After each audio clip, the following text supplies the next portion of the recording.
start. Numana to Blockhouse, the Vlamic in the background. And Baron Kelly at the front. And what stage are we on now? This is stage 5. It's up to the hilltop finish, mountain finish of Blockhouse. You'll see it's 194 kilometers, and we have a 1,100 foot climb just before we drop down into a valley and start the last climb, which is right here. This is Blockhouse. It goes up to 5,250 feet. It's 15 kilometers long. It's 7% average grade and 12% maximum grade. So here at the front we saw De Silva, there's Becchia, Brody, Contini, Lejarreta, and Contini and Fignon, Baron Kelly. So should Argentine be showing up here somewhere? There he is right there behind Baron Kelly. And that is De Silva. Okay. De Silva, excellent rider. Went on to do very well in the Tour of Switzerland, remember. Getting away. He has about 8 kilometers to go here. It was a really pretty hard climb. We'd finish up in the snow. It's really twisty, had ups and downs in this climb. It was flat and very steep and flat and very steep. What sort of temperatures were you experiencing down at the base of the hill before you started the climb? It was a pretty cool day altogether. It was really pretty windy too. It was basically a flat stage all the way until that 1,100 foot climb, and then drop down into the valley. It's very fast going into that climb before Blockhouse, and with the team leaders trying to break up the bunch somewhat, and the team helped. And here we are, where you see De Silva still away, and some riders bridging up to him. Some riders are bridging up to him. Is that Fignon? No, it isn't. No, it's Lejarreta and Breuil, Swiss rider and a Spanish rider. We're some 6 kilometers, 5 kilometers from the finish here. This is a really hard part of the course. Is these sharp hairpins that went up, and right after this it flattened out somewhat, and then it climbed very steeply. For the last 3 kilometers were very steep after this section. And we see some riders now, and that's Moser. That's Moser attacking. Moser, one of the riders they said could not climb with Argentina on his wheel. We see Moser forcing the pace on the climb to bring the break back.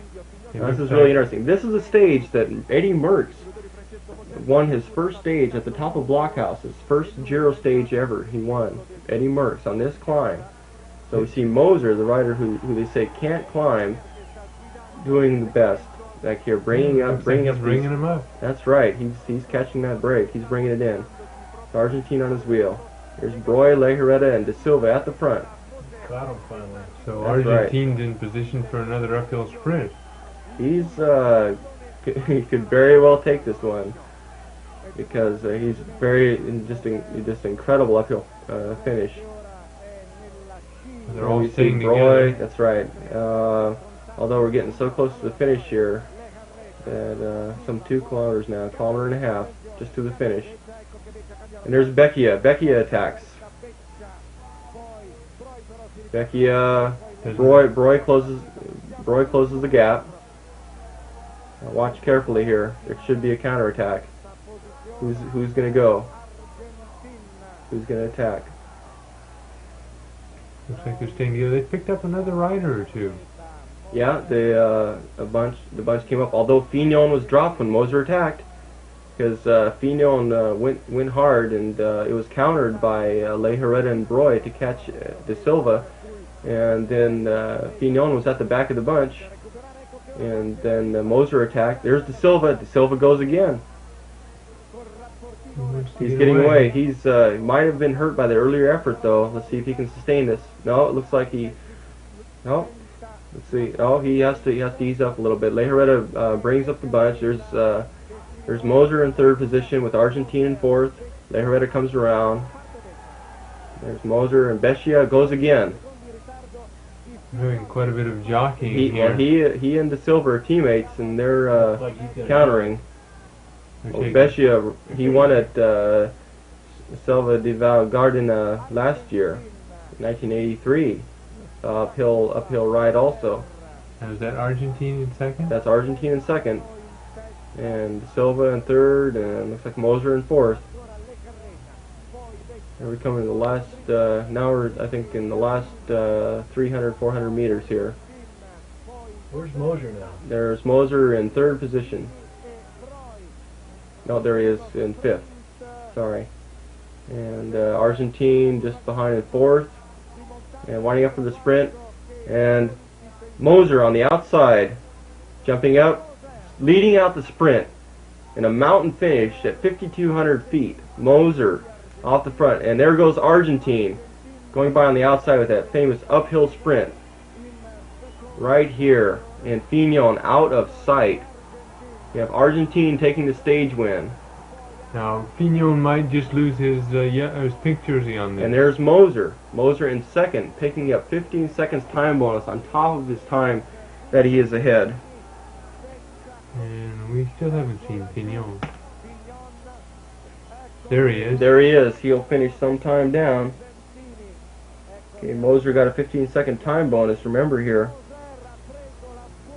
We have in that group that Moser was with was Broy, Lejarreta, Fignon was off, and Fignon crossed a minute 4 down. Yeah, he lost a minute and 4 seconds there, and it's really interesting on the one point where Fignon could have possibly reduced the losses that could have won him the Giro, or on this stage, and he would say later that he felt hunger, meaning he felt a bonk, and that he had no food in his pockets there when he got dropped, when Moser attacked to bring, or counterattacked to bring the group up to the break.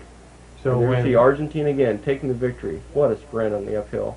When the break went, Fignon saw it go, but just couldn't go with it. Well, he tried to go with it, and actually Lejarreta and Broy countered Fignon's move, and that put Fignon at the back of Moser's chase group, and right when we saw Moser attack, Fignon